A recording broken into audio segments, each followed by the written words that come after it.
Hi, my name is Mary Beal, and this is journal number 2 for EDAD 608. Zero tolerance policies is an issue or are an issue at our campus right now. We currently have zero tolerance policies built in for numerous issues, including things such as fights, violence, drug paraphernalia, weapons, pretty much what every other school district has.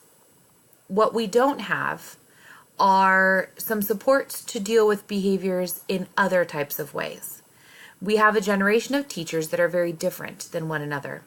A majority of our staff is within 5 years of retirement, while the rest are the new teachers coming in, new within the last 10 years.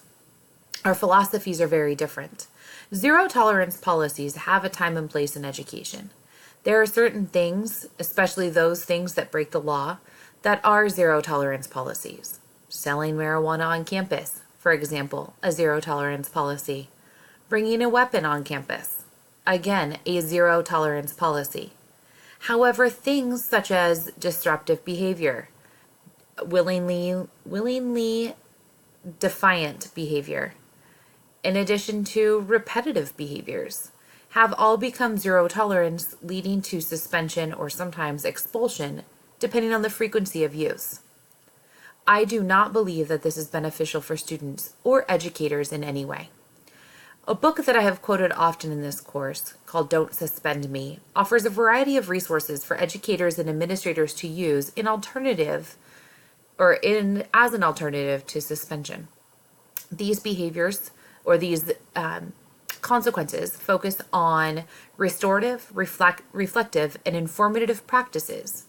Ones that will meet the crime committed. For example, if a student is to be truant, perhaps the consequences for them to participate in makeup hours at school, or to, for example, one that we just dealt with, to write a report about the dangers of truancy, especially when parents do not understand that they are truant. In addition, if a student is caught bullying, perhaps the consequence is to apologize to the student through an apology letter.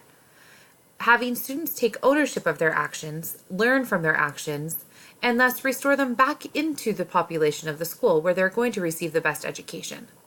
Zero tolerance policies do not work in the general public, and they do not work at schools. They are meant for infractions so serious that they would violate any law. But that does not mean that that should be the end-all answer to all problems.